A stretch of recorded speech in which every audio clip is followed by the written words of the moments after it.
Hello மக்களே, சிந்து பைரவி அடுத்து என்ன நடக்க போகுதுன்ட்டு இந்த ஒரு வீடியோவில் ஒரு குட்டி ப்ரமோவாக பார்க்கலாம் வாங்க.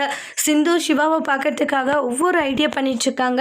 இப்போ வீட்டுக்கு யாரும் இல்லாத போது செவுரு இது குதிச்சு வராங்க. அப்போ உள்ளே வந்துடுவாங்க. அப்போ பார்த்தா உள்ளே குளிச்சுட்ருப்பாங்க சிவா. ஐயோ, டாக்டர் உள்ளே தான் குளிச்சுட்ருக்காரு போலே அப்படின்னு சொல்லிட்டு உடனே போய் பீரோ செந்தில் ஒளிஞ்சுப்பாங்க. ஒளிஞ்சுக்கிட்டதுமே பார்த்தீங்கன்னா நம்ம சிவா வந்து ட்ரெஸ் சேஞ்ச் பண்ணிட்டு இருக்காங்க. அச்சோ அப்படின்னு சொல்லிட்டு உடனே கண்ணை முடிக்கிறாங்க. அதுக்கப்புறமா போயிட்டு பீரோவில் ஒளிஞ்சுப்பாங்க.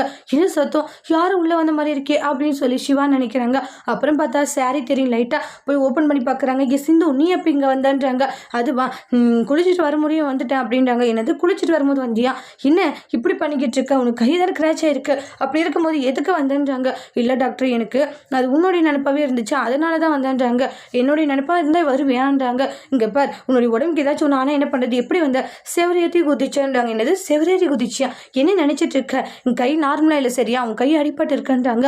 அப்புறம் சிவா அப்படின்னு மகா வராங்க. ஐயோ அம்மா வராங்க, இப்போ என்ன பண்ணுறது, சரி நான் மறுபடியும் வந்து பீரோ கிட்டே ஒளிஞ்சுக்கிட்டுமா, சரி ஒளிஞ்சுக்கோன்றாங்க. சொல்லுங்கம்மா, உன்னுடைய ரூமில் சத்தம் கேட்டுச்சு, என்னாச்சு, இல்லைம்மா ஒன்றும் இல்லை, சும்மா நான் எதுவும் கத்தலையேன்றாங்க. சரி என்னுடைய சார்ஜர் ஒயர் இருக்க எடுத்துகிட்டு போகிறேன். யார் கத்திருப்பாங்க, ஒரு சிந்து வந்திருப்பாளான்ட்டு மகா யோசிக்கிறாங்க.